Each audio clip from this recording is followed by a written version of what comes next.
Chase Outdoors for guns, archery, and fishing. Visit Chase Outdoors LLC in the Cedar Creek Mall in Rothschild or the e-store online at chase-outdoors.com. Hey everybody, Justin Geike with Chase Outdoors here in Rothschild, Wisconsin, and online on chase-outdoors.com. I am coming to you on a wonderful day in a great mood. Why? Good night's sleep? Absolutely not. We got back from the Kicking Bear banquet that we were working in La Crosse at 1:30 in the morning. When I got home, it had been raining, and guess what? Night crawlers on the driveway, meaning I was up for another half an hour picking night crawlers. Why? Because today is the eve of the Wisconsin General Fishing Opener. It's like Christmas Eve, but it's warmer outside. It's awesome. So I'm so excited to come and take a minute and talk about the opener with you. I did not get my video out for our weekly newsletter on time on Wednesday for the first time in like 10 weeks, so shame on me. A lot going on in Chase Outdoors land, a lot of banquets. I actually had the day off and was working on a campsite that we are building for community nonprofits, including the Scouts, our church youth group. Pretty exciting stuff. Looking forward to seeing the kids camping on our land and catching some fish as well. So let's get down talking about fishing season.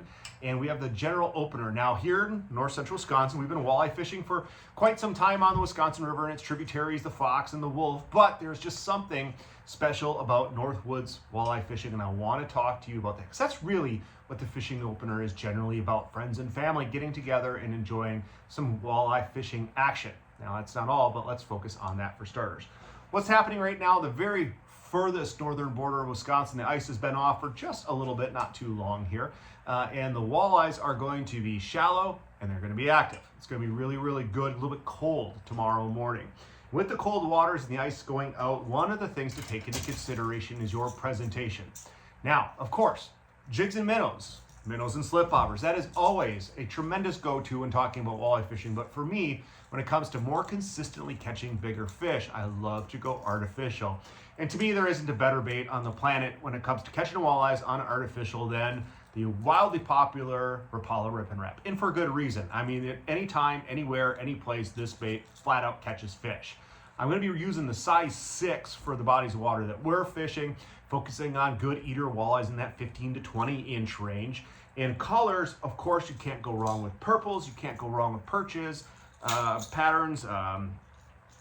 Pinks do particularly well, and always the great old silver and blue, tried and true. But obviously a little bit, depending on the body of water that you're on, a little trial and error. But for me, I always start with purple in kind of a chrome plate like here. This little sucker right here, this one, this little bad Voodoo Haze baby is an absolute slammer. So if you're gonna fish with a Rip and Wrap, you're gonna buy just one, start off with this one. I like it a lot. One of the things that's really important when we're talking about fishing with Rip and Wraps is the rod that you're using. What I like here, this is a Shimano Zodius. Everybody's got a rod that'll fit this bill, but this is a 7'3" medium heavy.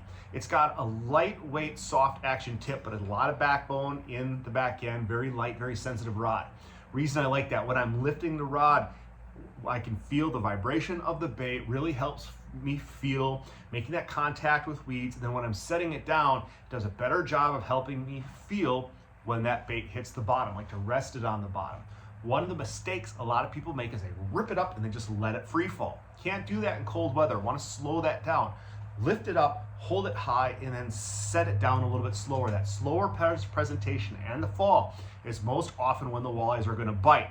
Having a rod like this equipped with braid, I like to use an 8-pound braid with like an 8-pound fluorocarbon leader, is a great way that you can feel and detect those bites on the fall, or sometimes they'll pin it to the bottom.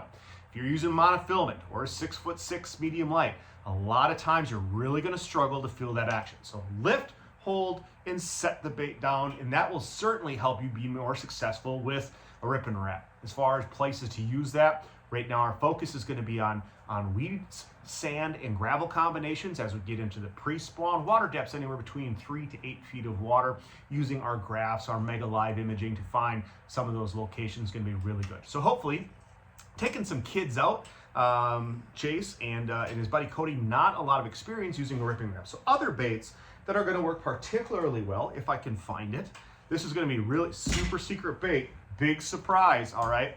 Really difficult presentation when we're talking about kids. You cannot beat a number 7 perch colored Rapala Shad Wrap. It is a tremendous bait, does not get caught up as much because of the longer bill making contact, keeping you off structure. Just a really good cast and retrieve lure for this time of year. Excellent thing to lock into the hands of a kid that doesn't want to have the patience to jig properly. Not just a kid, we all have friends that maybe struggle to jig the way that they're supposed to, but do not be afraid to pull out the Rapala Shad Rap, number 7s, number 5s. Also, the Countdown in the CD7. We talked about that last year going into the opener. Phenomenal options. There we've been talking about hard baits, treble hooks, a lot of things from Rapala, a lot of other good brands out there too. Berkeley with the flicker shads is an option, but I like a balsa bait, especially in cold water, over some of the hard baits as well. The other thing that you could see us throwing going into this weekend, if I can find it somewhere, is plastics are always a really good bet too. These here are some prototypes that were given to me actually today from my buddy Matt Niemitz over at BAM. We've got a bunch of limit out secret weapon handmade local poured baits with a little bit more attention to detail. And let me tell you, these little paddle bait styles, cast and retrieve in a 3-inch, 3.5-inch can be absolutely dynamite. Throwing these on a jig with a good stout hook, most often an 1/8 or 1/4 ounce. That's kind of the arsenal between live bait presentations, hard baits, and jigs and plastics that you're going to see me using tomorrow. Hopefully not see me. Hopefully I'm all by myself. Doubt it. The other thing to pay attention to is we've got a nice warming spell coming up. And with that warming spell is going to make a tremendous opportunity for great crappie fishing. Now, when talking about crappie fishing, identifying where those crappies are, very simple. Midwinter locations during ice fishing are going to be in deep basins, corners on river channels, things of that nature where they're getting out. And then as that early season progresses or late ice progresses, they start to move up a little bit, predominantly very successful on weed edges. Now that ice is gone, those fish are still in that staging area going into the spawn.